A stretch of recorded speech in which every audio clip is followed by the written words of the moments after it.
నర్సంపేట గులాబీ శిబిరంలో బీఆర్ఎస్ వేస్తున్న మాస్టర్ ప్లాన్ వర్కౌట్ అవుతుందా?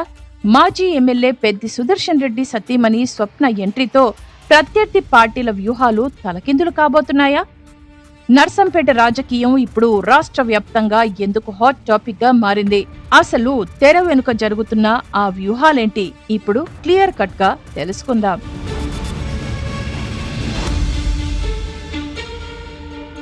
తెలంగాణ రాజకీయాల్లో ఇప్పుడు ఉమ్మడి వరంగల్ జిల్లాలోని నర్సంపేట నియోజకవర్గం హాట్ టాపిక్ గా మారింది. నర్సంపేటను అన్ని విధాల అభివృద్ధి పదంలో నడిపిన మాజీ ఎమ్మెల్యే మలిదశ ఉద్యమకారుడు పెద్ది సుదర్శన్ రెడ్డి అకాల మరణం ఆ ప్రాంత ప్రజలను, బీఆర్ఎస్ శ్రేణులను తీవ్ర దిగ్భ్రాంతికి గురిచేసింది. ఆయన లేని లోటు గులాబీ పార్టీకి తీరని లోటుగా మారిన తరుణంలో పార్టీని కాపాడుకోవడానికి హైకమాండ్ అత్యంత వ్యూహాత్మకంగా అడుగులు వేస్తోంది.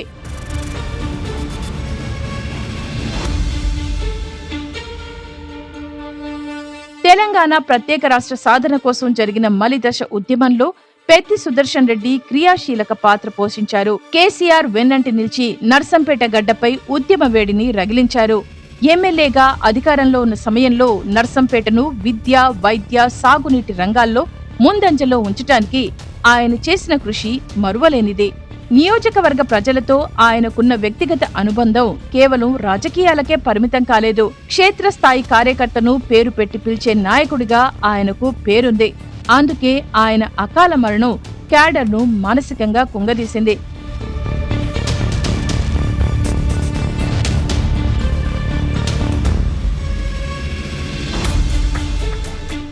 కార్యకర్త కష్టపడితే వెన్నంటి ఉండి నడిపించే నాయకుడు పెద్ది సుదర్శన్ రెడ్డి. అందుకే నర్సంపేటలో బీఆర్ఎస్ క్యాడర్ అంటే అది పెద్ది కుటుంబం చుట్టూనే తిరుగుతుందనే పేరుంది. నిత్యం ప్రజల మధ్య ఉంటూ వారి సమస్యలపై నేరుగా స్పందించే వ్యక్తిత్వం ఆయనది. అందుకే ఆయన ప్రత్యర్థుల చేతిలో ఓడిపోయినా గెలిచినా నియోజకవర్గంలో ఆయనకున్న ప్రజాబలం ఏమాత్రం తగ్గలేదు. అలాంటి జననేత ఆకస్మికంగా మరణించటం నర్సంపేట రాజకీయాల్లో ఒక శూన్యతను సృష్టించింది.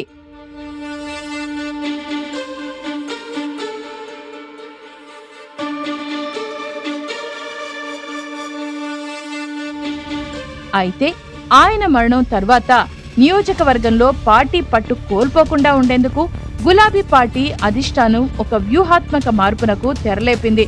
స్థానిక క్యాడర్ అంచనాకు తగ్గట్టుగా నర్సంపేట నుంచి పెద్ది సుదర్శన్ రెడ్డి సతీమణి స్వప్నను బరిలోకి దింపేలా హైకమాండ్ తీవ్ర కసరత్తు చేస్తోంది. ప్రజల్లో పెద్ది కుటుంబానికి ఉన్న సానుభూతిని పూర్తిగా తమ వైపు తిప్పుకోవడానికి ఇది అత్యంత కీలకమైన అస్త్రంగా చెప్పుకోవచ్చు. మహిళా ఓటర్లను ఆకర్షించడంలో స్వప్న అభ్యర్థిత్వం బీఆర్ఎస్ కు భారీ ప్లస్ అయ్యే అవకాశం ఉంది. పెద్ది చేసిన సంక్షేమ అభివృద్ధి కార్యక్రమాలను ఆమె ప్రజల్లోకి సులభంగా తీసుకెళ్లగలరని పార్టీ భావిస్తోంది. నాయకుల మధ్య విభేదాలను పక్కన పెట్టి అందరినీ ఏకతాటిపైకి తెచ్చేందుకు ఈ నిర్ణయం దోహదపడుతుందని రాజకీయ విశ్లేషకులు భావిస్తున్నారు.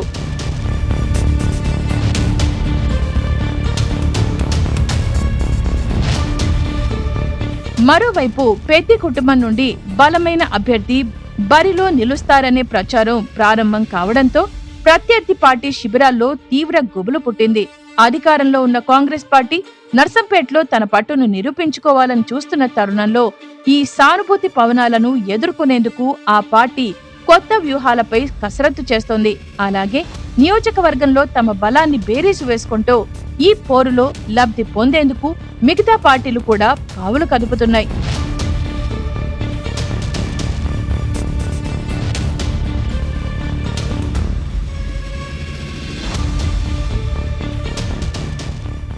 మొత్తానికి చూస్తే నర్సంపేట రాజకీయం ఇప్పుడు రాష్ట్ర రాజకీయాల్లోనే అత్యంత ఉత్కంఠభరితంగా మారింది. పెద్ది సుదర్శన్ రెడ్డి భార్య స్వప్న అభ్యర్థిత్వం ఖరారైతే అది బీఆర్ఎస్ కు ఏ విధంగా టర్నింగ్ పాయింట్ అవుతుందనేది త్వరలోనే తెలుస్తుంది. ప్రజల్లో ఉన్న సానుభూతి, క్యాడర్ ఐక్యత ఈ ఎన్నికల్లో ఏ మేర ఫలితాలను ఇస్తాయో వేచి చూడాలి. తీవ్ర ఉత్కంఠ రేపుతున్న నర్సంపేట రాజకీయంపై త్వరలోనే పార్టీ అధిష్టానం నుండి అధికారిక క్లారిటీ రానుంది.